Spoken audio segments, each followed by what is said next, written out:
여러분 안녕하세요. 저는 안산제일교회를 섬기고 있는 허요환 목사입니다. 오늘 북터뷰를 통해 여러분 만나게 되었는데요. 한 권의 책을 소개해드리고 싶습니다. 이 책입니다. 도둑 맞은 집중력.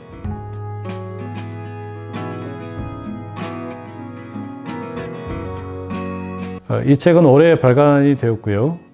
요한 하리라는 영국의 저널리스트가 쓴 책입니다.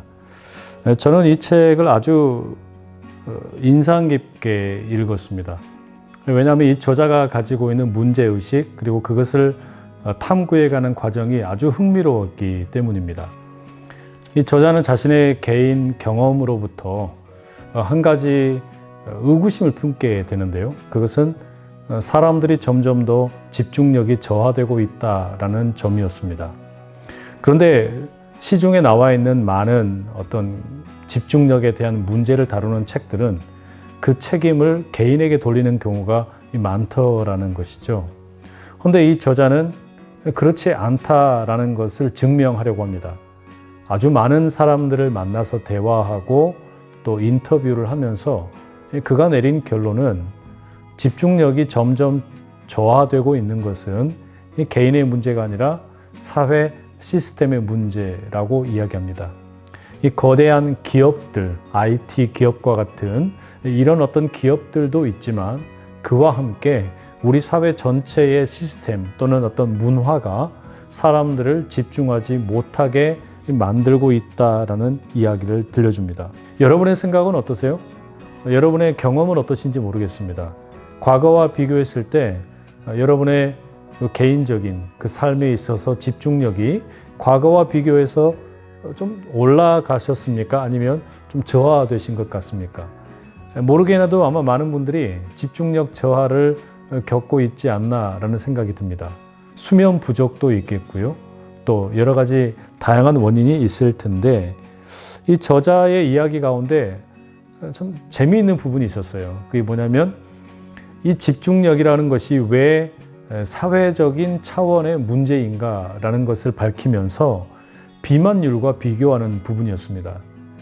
비만율이라고 하는 것이 각 동네마다 차이가 있더라는 것이죠. 어떤 동네에서는 비만율이 높게 나타나고 또 다른 곳에서는 되게 낮게 나타납니다.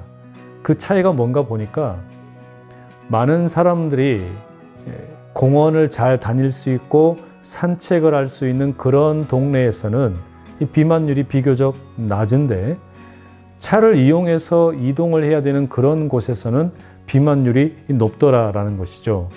그렇다면 비만이라고 하는 건 역시 단지 개인에게만 모든 책임을 돌릴 게 아니라 사실은 사회적인 어떤 책임 또는 사회적인 시스템의 문제라고 하는 것을 말할 수 있겠죠. 마찬가지로 이 저자는 집중력이라고 하는 것도 바로 그런 성격을 가지고 있다라고 이야기합니다. 그 중에 하나로 예를 들고 있는 것이 이 멀티태스킹에 대한 신화입니다.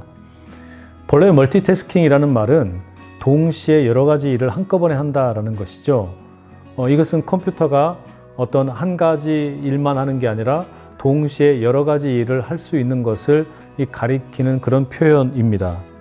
그런데 최근에는 이런 멀티태스킹을 이제는 사람에게도 자연스럽게 적용을 시키고 있는 것 같아요. 많은 사람들이 나는 멀티태스킹을 할 수 있다. 또 그런 능력을 기르려고 한다. 생각을 하는 것 같습니다. 예를 들어서 여러분, 우리 청년들이나 또는 청소년들이 최근에 어디에서 공부를 많이 하는가 보면요. 희한하게도 카페에서 공부를 많이 합니다. 일반적으로 카페는 시끄러운 곳이죠. 그런데 그 카페를 억지로 찾아가서 공부를 해요. 그리고 거기에서 노이즈 캔슬링 기능이 있는 이 헤드폰을 끼고 공부를 합니다. 저는 이게 조금 이해가 안 되더라고요. 시끄러운 카페에 가서 노이즈 캔슬링 헤드폰을 낀다? 그럴 거면 그냥 조용한 데 가서 공부하면 되는 거 아닐까요? 그런데 바로 그런 어떤 그 카페에서 공부하는 모습을 보면 자신의 책을 펴놓고요. 그 다음에 책만 펴놓는 것이 아니라 노트북도 켜놓고 아이패드도 하나 준비해 놓고 그리고 전화기까지 사용을 하는 그런 경향을 볼 수 있어요. 그리고서 책과 노트북과 아이패드와 핸드폰, 그 화면과 지면을 왔다 갔다 하는 그런 모습을 볼 수 있습니다.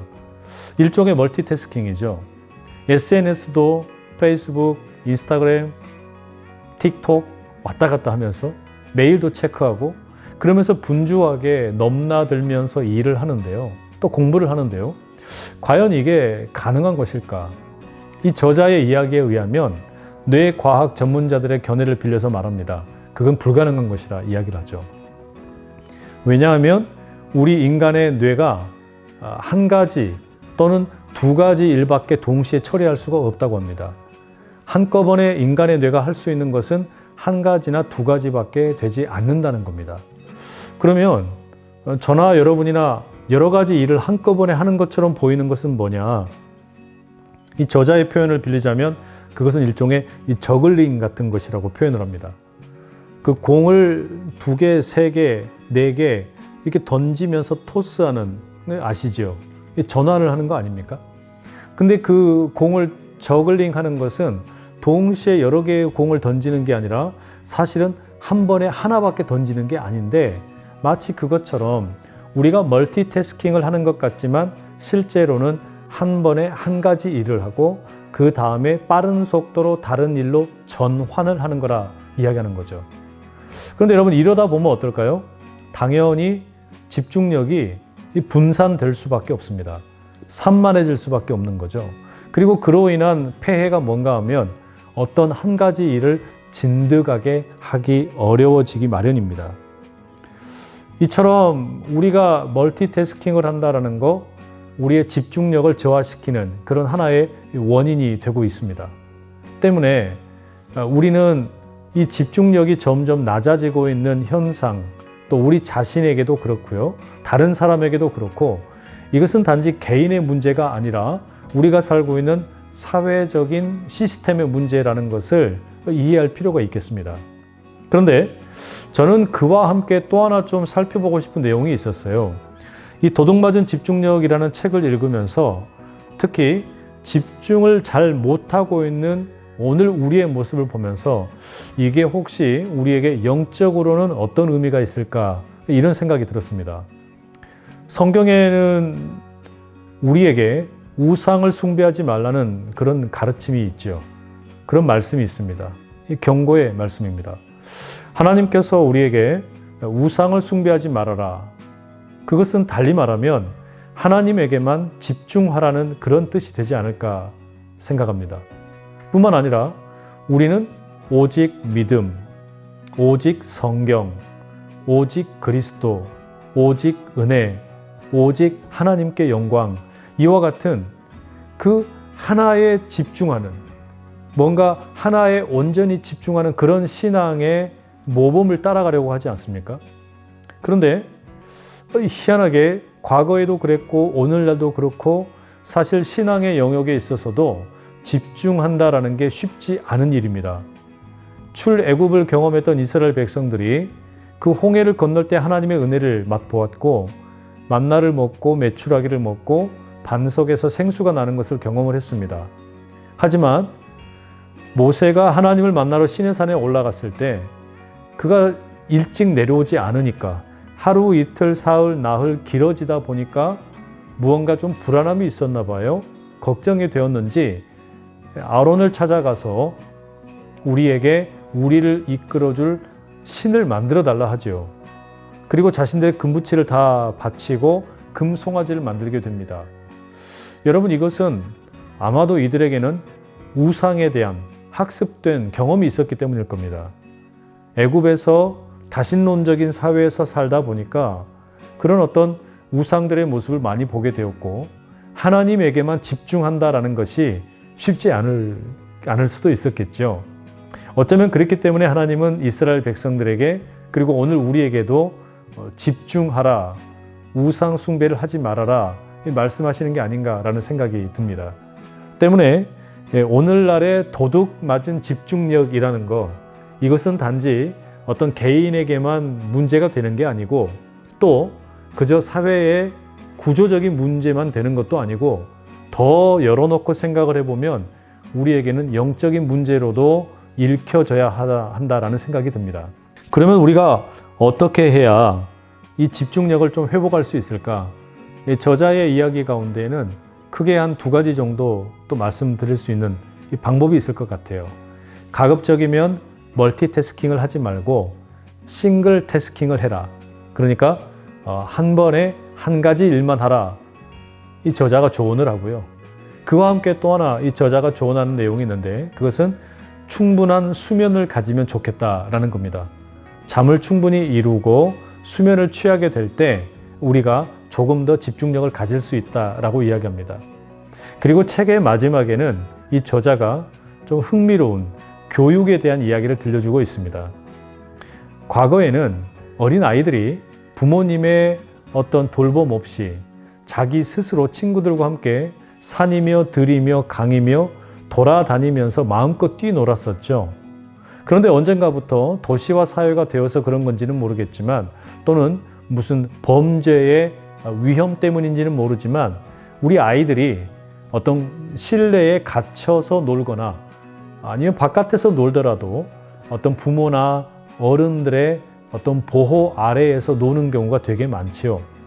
저자는 그게 우리 자녀들의 그 놀이 문화를 약화시키고 그 놀이 문화의 약화는 사실은 집중력의 약화를 가져오는 것이다 라고 진단을 내립니다. 말하자면 우리가 충분히 놀아본 경험이 없으면 자율적으로 또 아무런 제약 없이 놀아보는 경험이 없으면 이 집중력이 점점 떨어지게 된다라는 거죠. 이 노는 가운데 마음껏 노는 가운데 자율성을 기르게 되고 또 창의성을 기르게 되고 유연성을 기르게 된다라는 이야기를 들려줍니다. 저는 그게 참 흥미로웠어요.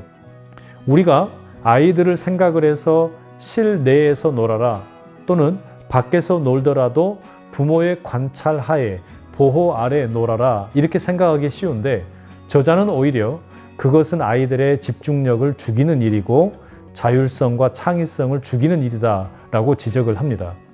생각해 볼 만한 가치가 있는 내용인 것 같아요.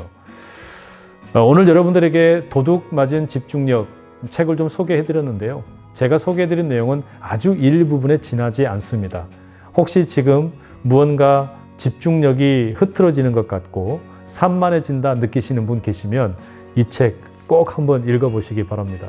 아울러 이 책을 읽으시면서 우리에게 어떤 영적인 의미가 있을까 그 부분도 함께 생각해 보신다면 유익한 독서가 되지 않을까 생각합니다. 그러면 이 가을 풍성한 독서의 기쁨 누리시고요. 저는 이만 물러가겠습니다. 감사합니다.